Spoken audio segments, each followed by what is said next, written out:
To మన TV. ముందుగా headlines చూద్దాం. నెల్లూరు జిల్లా కావలిలో సీఎం జగన్ మేమంతా సిద్ధం సభ. చంద్రబాబుపై తీవ్ర విమర్శలు గుప్పించిన సీఎం జగన్, చంద్రబాబు పేరు చెబితే గుర్తుకు వచ్చే పథకం ఒకటి లేదని ఎద్దేవా. అబద్దాలు, మోసం, కుట్రలు కలిపితే చంద్రబాబు అనే వ్యాఖ్యలు.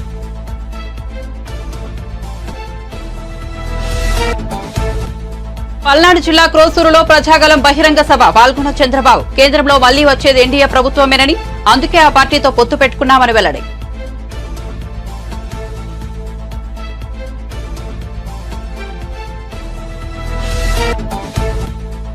కరెంట్ లేదు, నీళ్లు లేవు, కేవలం కన్నీళ్లే మిగిలాయన్న మాజీ మంత్రి హరీష్ రావు. పంట నష్టపోయిన రైతులకు ఎకరానికి 25,000 ఇవ్వాలని డిమాండ్.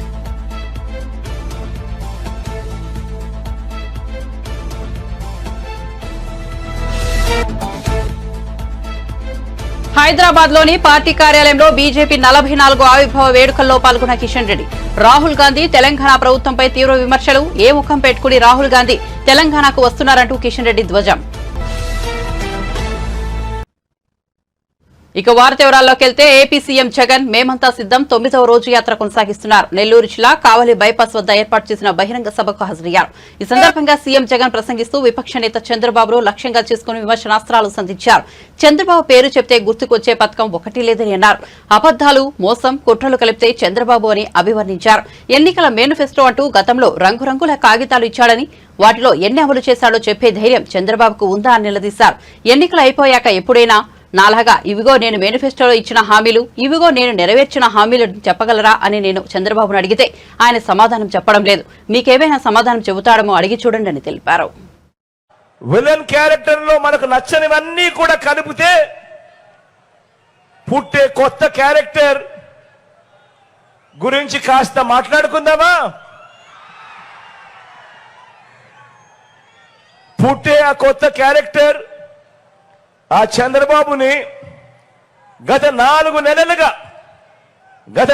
నెలలుగా నేను కొన్ని ప్రశ్నలు అడుగుతూ వచ్చా. గత 4 నెలలుగా అడుగుతా ఉన్నా ఈ ప్రశ్నలు. అయ్యా, 14 ఏళ్ళు సీఎంగా చేశావు, 3 సార్లు సీఎంగా చేశానని చెప్పుకుంటావు. మరి నీ పేరు చెబితే పేదలకు గుర్తుకొచ్చే పథకం కనీసం ఒక్కటంటే ఒక్కటైనా ఉందా? అయ్యా, నీ పేరు చెబితే కనీసం పేదలకు ఒక్కటంటే ఒక్కటైనా నువ్వు చేసిన మంచి ఏదైనా ఉందా? 2 చేతులు పైకెత్తారా బా? ఇలా ఇలా ఇలా ఇలా ఇలా ఇలా ఇలా ఇలా ఇలా ఇలా ఇలా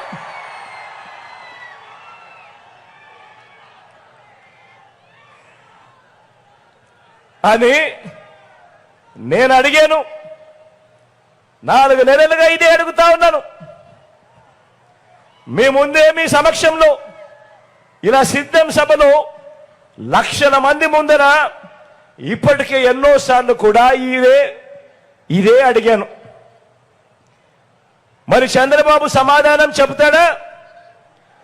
పేదలకు ఆయన చేసిన ఒక్క మంచైనా, ఒక్క మంచి పథకమైనా, ఒక్క పేరైనా చెబుతాడా? నాకు చెప్పులేదు సరే, కనీసం మీకైనా చెప్పాడా?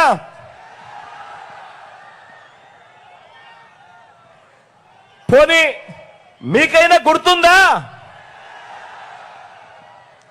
అది లేదు. మరో ప్రశ్న కూడా చంద్రబాబును అడిగా. మీ బిడ్డ చంద్రబాబును మరో ప్రశ్న కూడా అడిగాడు. అయ్యా చంద్రబాబు, 3 సార్లు ముఖ్యమంత్రిగా చేశావు అని చెప్పుకుంటావు, 14 ఏళ్ళు ముఖ్యమంత్రిగా పరిపాలన చేశావు అని చెప్పుకుంటావు. మరి ఎన్నికల ముందు ఆ 3 సార్లు ఎన్నికల మేనిఫెస్టో అంటూ రంగురంగుల కాగితాలు ఇచ్చావు. ప్రతి ఎన్నికల సందర్భంలోనూ ఈ 3 మేనిఫెస్టోలను ప్రతి సందర్భంలోనూ ఇచ్చావు. ఆ తర్వాత ఎన్నికలు అయిపోయిన తర్వాత ఒక్కసారైనా కూడా ఇలా నాలా పబ్లిక్ గా నీ మేనిఫెస్టో చూపించి, ఇదిగో నేను చెప్పిన మేనిఫెస్టోలో ఇచ్చిన హామీలు, ఇదిగో నేను నెరవేర్చా అని కనీసం నీ మేనిఫెస్టోలో నీవు చెప్పింది కనీసం ఒక్కటంటే ఒక్కటైనా కూడా చేశాను అని చెప్పి కనీసం కేంద్రంలో మళ్లీ వచ్చేది ఎన్డీఏ ప్రభుత్వమేనని, రాష్ట్రం అభివృద్ధి చెందాలంటే కేంద్రం సహకారం అవసరమన్న సదుద్దేశంతో బీజేపీతో పొత్తు పెట్టుకున్నామని టీడీపీ అధినేత చంద్రబాబు అన్నారు. టీడీపీ, జనసేన, బీజేపీ కలిసింది రాష్ట్రం కోసమేనని చెప్పారు. పల్నాడు జిల్లా క్రోసూరులో నిర్వహించిన ప్రజాగలం బహిరంగ సభలో ఆయన మాట్లాడారు. రావణాసురుడిని చంపేందుకు వానర సైన్యమంతా కలిసిందన్నారు. దానికి ఔటర్ రింగ్ రోడ్డు కూడా పెట్టాం. జగన్మోహన్ రెడ్డిది పాయిజన్.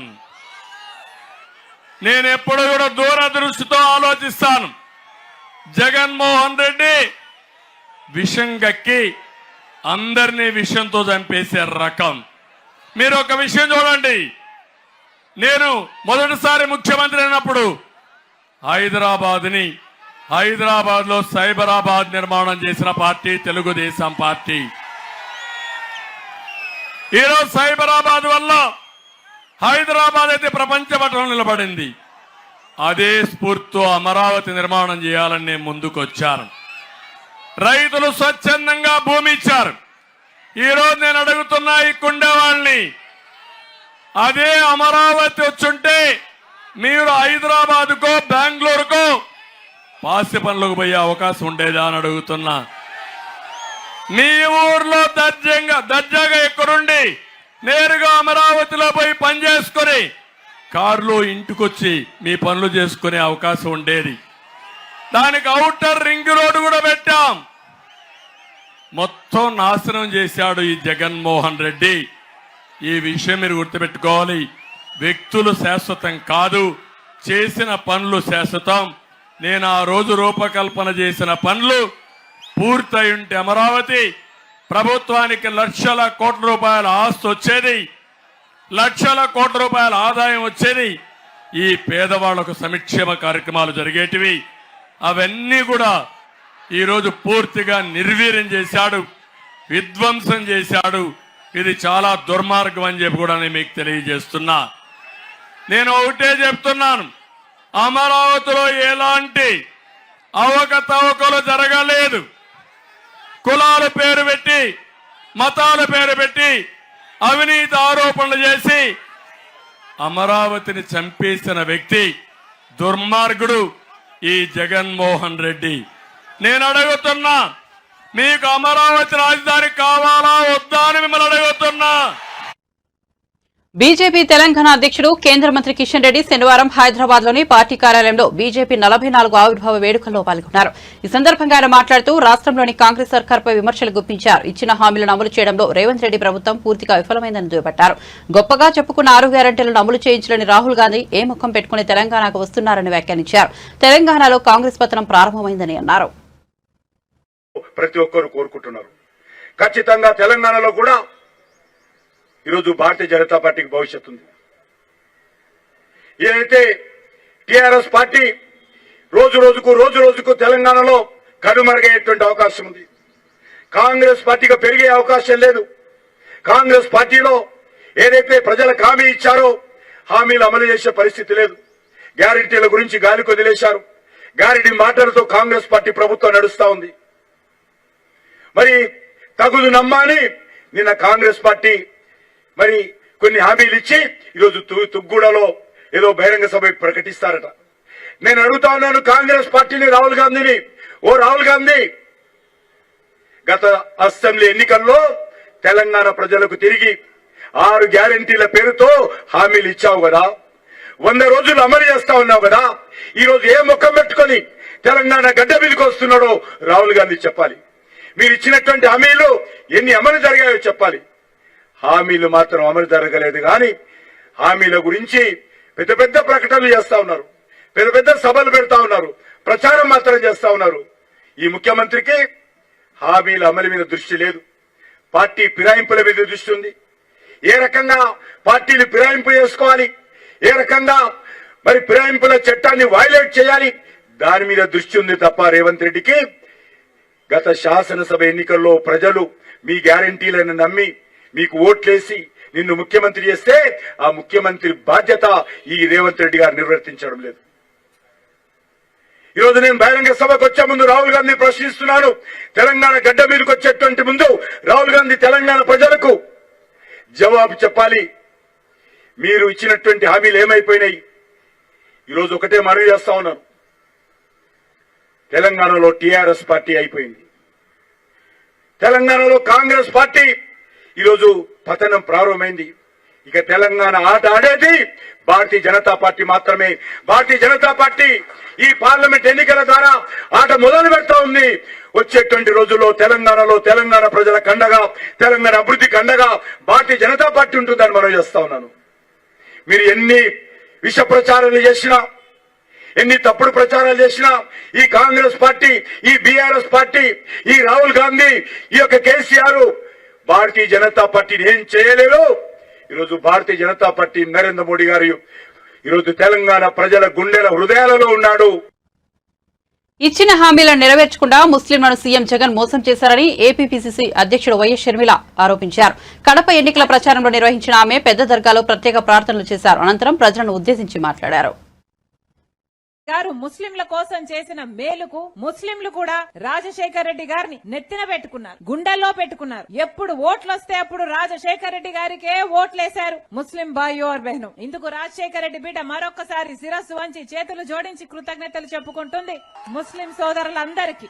కానీ రాజశేఖర రెడ్డి గారి కొడుకు జగన్మోహన్ రెడ్డి గారు, మరి జగన్మోహన్ రెడ్డి గారు బీజేపీ పార్టీకి ఎందుకు బానిస అయ్యారో ముస్లిం సోదరులకు సమాధానం చెప్పాల్సిన అవసరం ఉందా లేదా? గోద్రా విషయంలో ముస్లింలను ఉతికి ఆరేస్తే, మణిపూర్ విషయంలో మరి జగన్మోహన్ రెడ్డి గారు మైనారిటీల మీద జరిగిన అన్యాయానికి, దాడులకి, ఆ హత్యలకి కనీసం నోరైనా విప్పారా జగన్మోహన్ రెడ్డి గారు అని అడుగుతున్నాం. మరి జగన్మోహన్ రెడ్డి గారు రాజశేఖర రెడ్డి గారు ఆశయాలను కాపాడుతున్న వాడు ఎలా అవుతాడు? రాజశేఖర రెడ్డి గారి వారసులు అని చెప్పుకుంటున్న జగన్మోహన్ రెడ్డి గారు మరి కనీసం రాజశేఖర రెడ్డి గారి మాటకు కూడా ఆయన విలువగా ఇవ్వకపోతే మరి రాజశేఖర రెడ్డి గారి ఆశయాలను నిలబెట్టిన వాడు అవుతాడో లేదో జగన్మోహన్ రెడ్డి గారు, ముస్లిం భాయో బహనో సబ్కో సోచనా చాహియే. ఈ రోజు మేము చెప్తున్నాం, జగన్మోహన్ రెడ్డి గారు ముఖ్యమంత్రి కావటానికి ఇదే ముస్లిం ప్రాంతాలకు వచ్చారు. వచ్చి ఎన్ని వాగ్దానాలు చేశాడు జగనన్న గారు? జగన్మోహన్ రెడ్డి గారు చేయని వాగ్దానం ఉందా?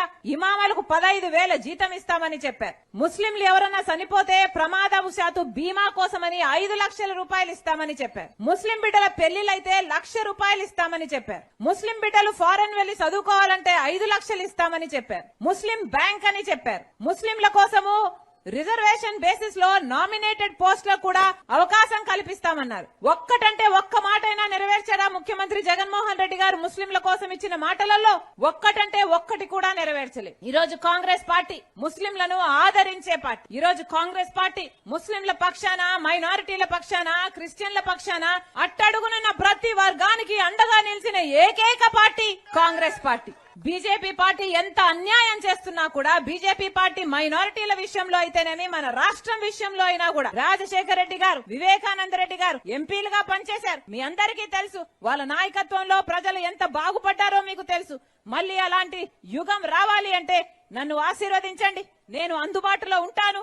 మీ ఎంపీగా మీకు సేవ చేసుకునే భాగ్యం నాకు అవకాశం దయచేయమని ప్రతి ఒక్కరిని మీ రాజశేఖర రెడ్డి బిడ్డ శిరస్సు వంచి చేతులు జోడించి మనస్ఫూర్తిగా కోరుకుంటుంది. రాజశేఖర రెడ్డి గారు ముస్లింల కోసం. సంగారెడ్డిలో బీఆర్ఎస్ రైతు దీక్షలో పాల్గొన్న గులాబీ పార్టీ ఎమ్మెల్యే మాజీ మంత్రి హరీష్ రావు రాష్ట్రంలోని కాంగ్రెస్ ప్రభుత్వంపై ధ్వజమెత్తారు. మొద్దు ప్రభుత్వాన్ని నిద్రలేపడానికి రైతు దీక్షలు చేస్తున్నట్లు పేర్కొన్నారు. కరెంట్ లేదు, నీళ్లు లేవు, కేవలం కన్నీళ్లే మిగిలాయని ఆవేదన వ్యక్తం చేశారు. పంట నష్టపోయిన రైతులకు ప్రభుత్వం ఎకరానికి 25,000 ఇవ్వాలని ఆయన డిమాండ్ చేశారు. అలాగే చనిపోయిన అన్నదాతల కుటుంబాలకు 20 లక్షలు ఇవ్వాలన్నారు. రైతులకు ఇచ్చిన హామీలను కాంగ్రెస్ నిలబెట్టుకోవాలని హరీష్ రావు అన్నారు. పెరుగన్నం పెట్టుకొని తినుకుంటా ఉరికొచ్చిన, బట్ అయినా 4:30 అయింది. చాలా సంతోషం. ఒకటే, నా ఎన్నిక కాదు అని అనుకోకండి దయచేసి. ఎంపీ ఎన్నిక కూడా మనకు చాలా ప్రతిష్టాత్మకం. పులివెందుల అంటే రాజశేఖర రెడ్డి గారికి పేరుంది, కుప్పం అంటే చంద్రబాబు నాయుడుకి. కేసీఆర్ నల్గొండ పర్యటనకు బయలుదేరితే అప్పుడు బీజేపీలోకి యాడికి వచ్చింది రైతులు. అప్పుడు ఏం చేసింది? నిన్న దీక్షలు పట్టింది. మన దీక్షలు ఇయ్యాలు ఉన్నాయని, కేసీఆర్ బయలుదేరిందని మనకంటే ముందు ఒక రోజు నిన్న దీక్షలు పట్టింది. మరి ఇంకో అడవి మీరు కేంద్రంలో అధికారంలో ఉన్నారు కదా, మరి మీరు సాయం చేయండి. ఈ కరువు పర్యటనకు కేంద్ర బృందాలను పిలిపియండి. కేంద్ర ప్రభుత్వం నుంచి ఎండిపోయిన పంటలకు, వడగళ్ల వాన పడ్డ నష్టపోయిన పంటలకు కేంద్ర ప్రభుత్వం నుంచి సాయం చేయించండి. అంటే దొందే ఇటు రాష్ట్ర ప్రభుత్వం మొద్దు నిద్రపోతున్నది, కేంద్ర ప్రభుత్వం కూడా రైతులకు మొండి చేయి చూపుతా ఉన్నది. బీజేపీలకు ఇంత కరువు వచ్చినా, పంటలు ఎండినా, రైతులు ఆత్మహత్య చేసుకున్నా బీజేపీలు కదలలే. కేసీఆర్ కాలు బయట పెట్టగానే, కేసీఆర్ ఉద్యమాలు ప్రారంభించగానే అప్పుడు ఈ రాష్ట్రంలో ఉన్న బీజేపీలు కళ్ళు తెరిచి నిన్న దీక్షలంట పట్టింది. దీక్షలు చేయాల్సింది బీజేపీలు ఇక్కడ కాదు, ఢిల్లీలో పోయి చేయండి. మీ కేంద్ర ప్రభుత్వానికి దరఖాస్తు పెట్టండి. రాష్ట్రంలో కరువు ఛాయలు వచ్చినాయి, లక్షలాది ఎకరాల్లో పంట ఎండుతా ఉన్నది. ఢిల్లీ నుంచి కేంద్ర బృందం వచ్చి ఈ రాష్ట్రంలోని రైతుల్ని ఆదుకోవాలని చెప్పి నేను ఇలా బీజేపీ నాయకుల్ని కోరుతా ఉన్నా.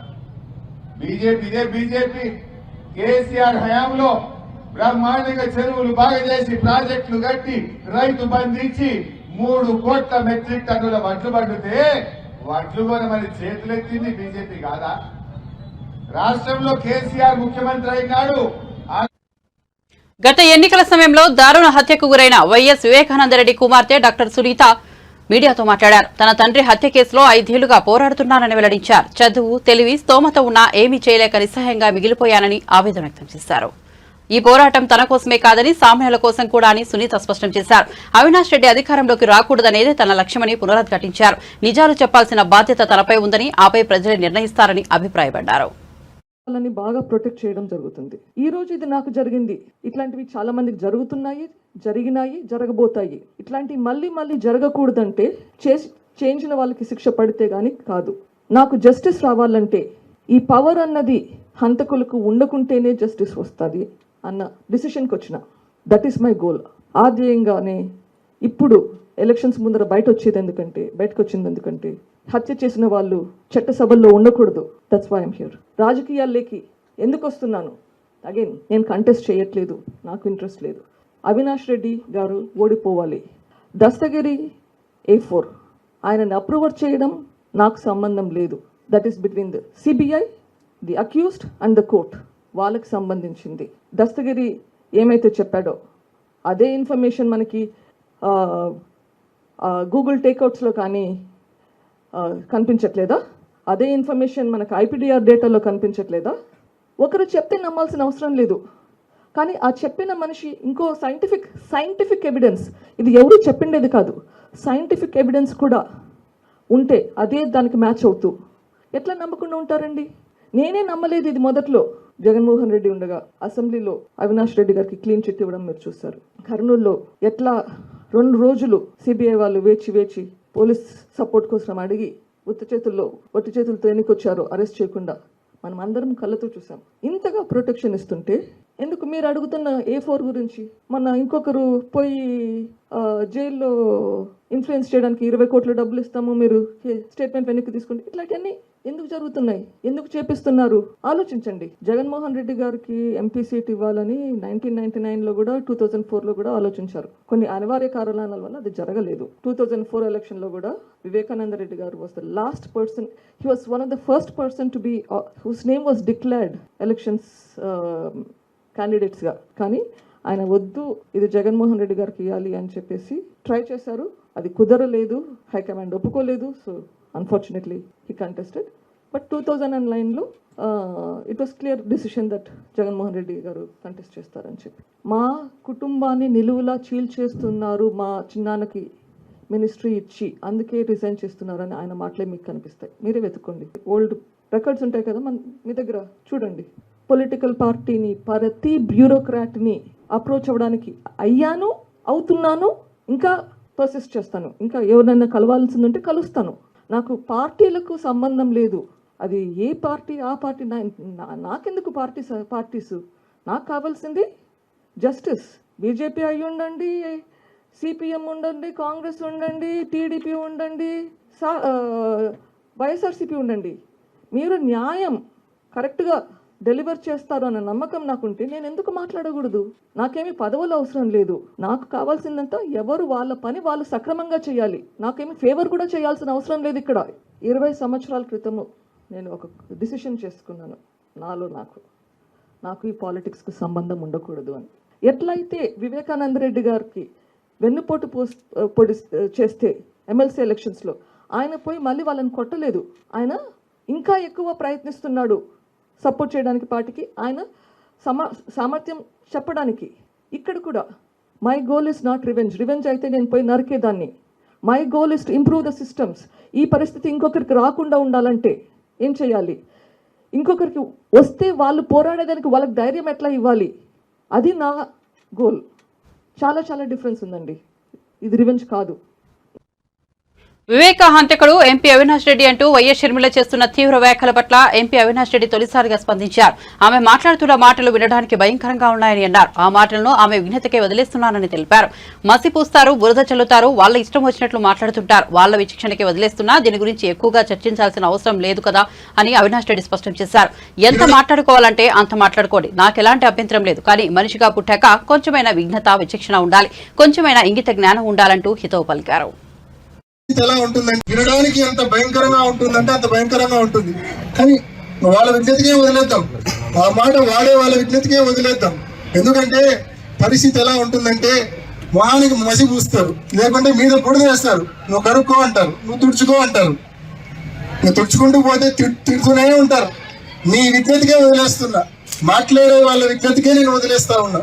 ఎక్కువ దీని గురించి డిస్కషన్ కూడా అవసరం లేదు, మాట్లాడే వాళ్ళు ఎంత కావాలంటే అంత మాట్లాడుకోండి, నాకే అభ్యంతరం లేదు. కానీ మనిషి అన్నాక కొంచెము విజ్ఞత, విచక్షణ అనేది కొంచెమైనా ఉండాలని చెప్పి నేను కోరుకుంటా. మనిషి అన్నాక, మనిషి పుట్టుకే అయితే కదా తప్పకుండా కొంచెమైనా విజ్ఞత, విచక్షణ ఉండాలా, కొంచెమైనా ఇంకిత జ్ఞానం ఉండాలా. ఏది ఏమైనా మీ విజ్ఞతకే నేను వదిలేస్తా ఉన్నా అని చెప్పి వినడానికి ఎంత భయంకరంగా ఉంటుందంటే అంత భయంకరంగా ఉంటుంది, కానీ వాళ్ళ విజ్ఞతకే వదిలేద్దాం. గతంలో వర్షాలకు రైతులు నష్టపోతే కేసీఆర్ ఎందుకు పొలం బాట పట్టలేదని బీజేపీ జాతీయ కార్యదర్శి బండి సంజయ్ ప్రశ్నించారు. బీఆర్ఎస్ పాలనలోనే రైతులకు సంఖ్యలో వేశారన్న ఆయన, అధికారం లేకపోతే కేసీఆర్ కుటుంబం బతకలేకపోతోందని వ్యాఖ్యానించారు. బీఆర్ఎస్ హయాంలో పంట నష్టపోయిన రైతులకు 10,000 ఇస్తానన్న కేసీఆర్ ఎందుకు ఇవ్వలేదని ప్రశ్నించారు. ముఖ్యమంత్రి కేసీఆర్ గారు ఎండిపోయిన పంటలను సందర్శించే కార్యక్రమం చేయడము చాలా సంతోషం. దాన్ని వ్యతిరేకిస్తాము, ఎవరు వ్యతిరేకించరు కూడా. ఇప్పటికైనా ఆయన బుద్ధి వచ్చింది, ఇప్పటికైనా ఎండిపోయిన పంటలు గుర్తొచ్చినాయి. ఇప్పటికైనా ఆయన ప్రభుత్వ హయాంలో కూడా ఇబ్బంది పడ్డ రైతులు గుర్తొచ్చారు. కానీ ఆయన ముఖ్యమంత్రిగా ఉన్నప్పుడు ఈ పర్యటనలు ఎందుకు చేయలేదో స్పష్టం చేయాలి. అంటే మళ్ళీ తెలంగాణ సెంటిమెంట్ రగిలించే ప్రయత్నం చేస్తున్నాడు. నువ్వు ముఖ్యమంత్రిగా ఉన్నప్పుడు ఈ పర్యటనలు ఎందుకు చేయలే? నీ 10 ఏళ్ల కాలంలో 11,000 మంది రైతులు ఆత్మహత్య చేసుకున్నారు. దానికి కారకులు ఎవరు? ఆ రోజు ఏ ఒక్క రైతు కుటుంబానన్నా నువ్వు పరామర్శించినవా? ఏ ఒక్క రైతు కుటుంబానన్నా నువ్వు ఆదుకున్నావా? ఈ 10 ఏళ్ల కాలంలో ఏ ఒక్క నష్టపోయిన రైతు కుటుంబానికి నువ్వు పైసలు ఇచ్చినావా? నా పైసలు ఇచ్చినావా? నువ్వు ముఖ్యమంత్రిగా ఉన్నప్పుడు ఒక తీరు, నువ్వు ముఖ్యమంత్రి లేనప్పుడు ఒక తీరు. అధికారం లేకుంటే విలువలు కొట్టుకుంటుంది కేసీఆర్ కుటుంబం. భరించలేకపోతున్నారు, బతకలేకపోతున్నారు కుటుంబం. ఇవాళ కరీంనగర్కి వచ్చిండు, సంతోషం. మొగ్దుంపూర్కి పోయినావు, చాలా సంతోషం. కానీ మొగ్దుంపూర్ పక్కకే బౌద్ధుర్గాన్ని పెట్టుకున్నది, చెల్లబుతుకున్నది, చావనపల్లి ఉన్నది. ఆ ప్రాంత అనేక గ్రామాలు ఉన్నాయి, ఈ గ్రామానికి అనేక గ్రామాలు ఉన్నాయి. ఇటు వీణవంక ఉన్నది, హుజాబాద్ ప్రాంతాలు ఉన్నాయి, జమ్మిగూడ, చాలా మండలాలు కూడా రైతులు నష్టపోయారు. అటు ఎందుకు పోలే? అటు పోకపోవడం కారణం ఏంది? సరే బిజీ అవ్వచ్చు, కనీసం ఆడ పంటలు నష్టపోయిన విషయాన్ని ఎందుకు గుర్తించలేకపోయినావు? పోయినసారి ఇదే నెలలో వడగళ్ల వానల వల్ల ఇదే చొప్పదండి నియోజకవర్గంలోని రామడుగు మండలం లక్ష్మీపూర్ గ్రామానికి నువ్వు వచ్చినావా లేదా? హెలికాప్టర్ వేసుకొని వచ్చి చిట్కలు వేసుకుంటా నేను హైదరాబాద్ పోయేసరికి 10,000 రూపాయలు మీ అకౌంట్లో ఎకరానికి వేస్తాను. ఎందుకే లేదో నేను ఎందుకు స్పష్టం చేయలే? సిరిసిల్లలో నీ కొడుకు ప్రాతినిధ్యం వహించినటువంటి సిరిసిల్లలో వడ్ల కుప్పల మీద రైతులు ఆత్మహత్య చేసుకున్నారు, గుండెపల్లి చచ్చిపోయారు, వడ్లను మొత్తం దగ్ధం చేసుకున్నారు, పంట నష్టపోయింది ఆడ. వాటి గురించి ఇలా 10,000 రూపాయలు ఎకరానికి ఇస్తాను, ఎందుకు వెళ్ళకపోయినావు? నీ ప్రభుత్వ హయాంలోనే రైతులకు బేడి లేచింది వాస్తవం కాదా? వరేస్తే ఊరు అన్నది వాస్తవం కాదా? నీ ఫామ్ హౌస్లో సన్నబోటు దొడ్డోటు వండిస్తావు, రైతులు మాత్రం సన్నబోటు వండించాలంటావు. సన్నబోటు వండించిన రైతులను బర్బాద్ చేసింది వాస్తవం కదా? ఫసల్ బీమా కాదంటవి. మరి సమగ్ర పంటల బీమా పథకాన్ని తీసుకొస్తాను, ఎందుకు తీసుకురాలేను? కేంద్ర ప్రభుత్వం సహాయం చేస్తే చేయనియవా? నువ్వు చేయవా? 1,00,000 రూపాయలు రుణమాఫీ చేస్తాను, ఎందుకు చేయలేకపోయినావు? నీ ప్రభుత్వ హయాంలో రైతులను డిఫాల్టర్గా మార్చడానికి ఘనత నీది. సేమ్ అదే పంతాను కాంగ్రెస్ పార్టీ కొనసాగిస్తున్నది. నీళ్ళు ఇచ్చినామంటే ఇవాళ ఇదే కేసీఆర్ గారి హయాంలో, అంతకుముందు 18 లక్షల బోర్ బావులు ఉండే. 18 లక్షల బోర్ బావులు ఉంటే ఇలా కేసీఆర్ ప్రభుత్వంలో ఆ బోర్ బావుల సంఖ్య ఎంత అంటే 28 లక్షల బోర్ బావులు. నీ ప్రభుత్వం ఇచ్చిన నివేదికనే. చాలా ప్రాంతాల్లో పైసల కోసం చెక్ డ్యామ్ నిర్మించారు, బిల్లులు కొట్టిరు, పొట్టుకొట్టి బిల్లు చంపారు, కొట్టుకపోయినాయి. క్వాలిటీ లేకుండా కట్టడం మొత్తం కొట్టుకపోయినాయి. ఇప్పుడు పిల్లలు లేనాయి, గోడలు లేనాయి. ఇప్పటికీ అన్ని పార్టీ నాయకులే, కాంట్రాక్టర్ సబ్ కాంట్రాక్టర్లే. కాంట్రాక్టర్లు అవుతాను వచ్చిందే మీ పార్టీ నాయకులు. కాబట్టి రాష్ట్ర కేసీఆర్ వల్ల రాజమండ్రిలో ప్రజలు ఆశించిన అభివృద్ధి జరగలేదని బీజేపీ రాష్ట్ర అధ్యక్షురాలు పురంధేశ్వరి ఆరోపించారు. రాజమండ్రిలో బీజేపీ పార్లమెంటరీ కార్యాలయాన్ని పార్టీ రాజకీయ వ్యవహారాల ఇన్ఛార్జ్ సిద్ధార్థనాథ్ సింగ్ శనివారం ప్రారంభించారు. ఈ సందర్భంగా ఏర్పాటు చేసిన మీడియా సమావేశంలో ఆమె మాట్లాడారు. ఇళ్ల స్థలాల పేరుతో వైఎస్ఆర్సీపీ ప్రజాప్రతినిధులు వందల కోట్లు దోచేశారని విమర్శించారు. ఈ 5 సంవత్సరాల కాలం ఆంధ్ర రాష్ట్రం ఎన్ని ఇబ్బందులు ఎదుర్కొందో ప్రజలందరికీ తెలుసు. ఆ నేపథ్యంలో రాజమండ్రి నియోజకవర్గం, పార్లమెంట్ నియోజకవర్గంతో సైతం ఇక్కడ ఉన్నటువంటి ప్రజలు ఖచ్చితంగా మార్పు ఆకాంక్షిస్తున్నారని చెప్పి నేను భావిస్తున్నాను.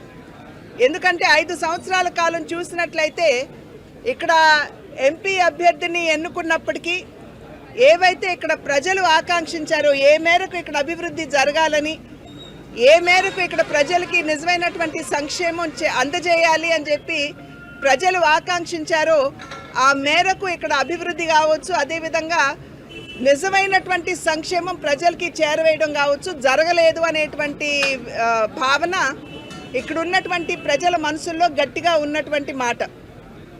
ఎందుకంటున్నామంటే ఇళ్ల నిర్మాణం చూసినట్లయితే జగనన్న కాలనీలు అన్నారు, తక్కువ ధరకి భూసేకరణ చేయటం, ఎక్కువ ధర అక్కడ గవర్నమెంట్కి చూపించి డబ్బు తీసుకోవడం, చదును చేస్తున్నాం అని చెప్పి 300-400 కోట్లు వారికి కావాల్సిన వాళ్ళకి ఇచ్చి దానిలో అవినీతి చేయడం, మడ అడవులు కావచ్చు, లేకపోతే చిత్తడి భూములు ఏవైతే ఉన్నాయో అక్కడ జగనన్న కాలనీ నిర్మాణం చేయడం అని చెప్పి చెప్పడం కావచ్చు.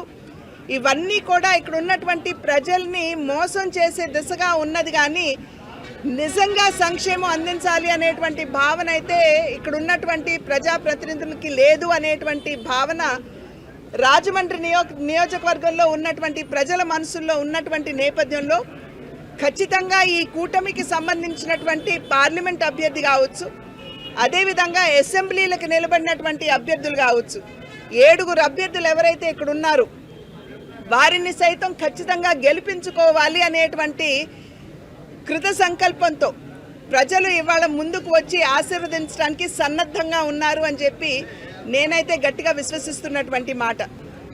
ఇంతకు ముందున్నటువంటి ప్రజాప్రతినిధులు అలివిగాని వాగ్దానాలు ఏవైతే చేశారో, అంటే కాకినాడ రాజమండ్రిని మేము ట్విన్ సిటీ చేసేస్తామని, లేకపోతే ఏదో పాశ్చాత్య దేశాల్లాగా మేము డెవలప్ చేసేస్తామని చెప్పినటువంటి వారు కనీసం ఇక్కడ పర్యాటక రంగాన్ని కూడా సరిగ్గా ఇక్కడ అభివృద్ధి చేయలేకపోయారు.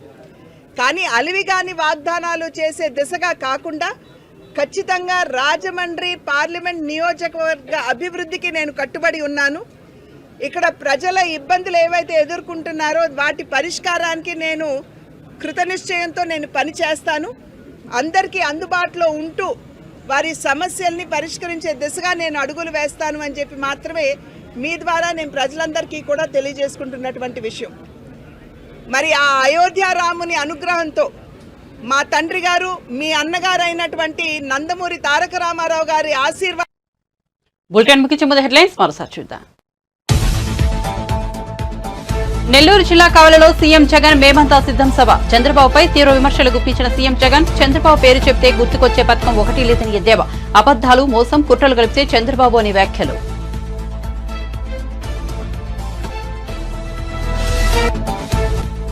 పల్నాడు జిల్లా క్రోసూరులో ప్రజాగల బహిరంగ సభ పాల్గొన్న చంద్రబాబు, కేంద్రంలో మళ్లీ వచ్చేది ఎన్డీఏ ప్రభుత్వమేనని, అందుకే ఆ పార్టీతో పొత్తు పెట్టుకున్నామని వెల్లడి.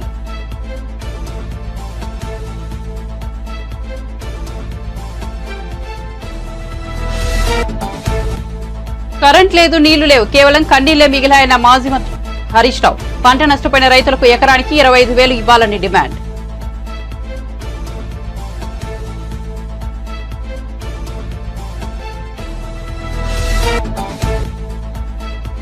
హైదరాబాద్ లోని పార్టీ కార్యాలయంలో బీజేపీ 44 ఆవిర్భావ వేడుకల్లో పాల్గొన్న కిషన్ రెడ్డి. రాహుల్ గాంధీ తెలంగాణ ప్రభుత్వంపై తీవ్ర విమర్శలు. ఏ ముఖం పెట్టుకుని రాహుల్ గాంధీ తెలంగాణకు వస్తున్నారంటూ కిషన్ రెడ్డి ధ్వజం.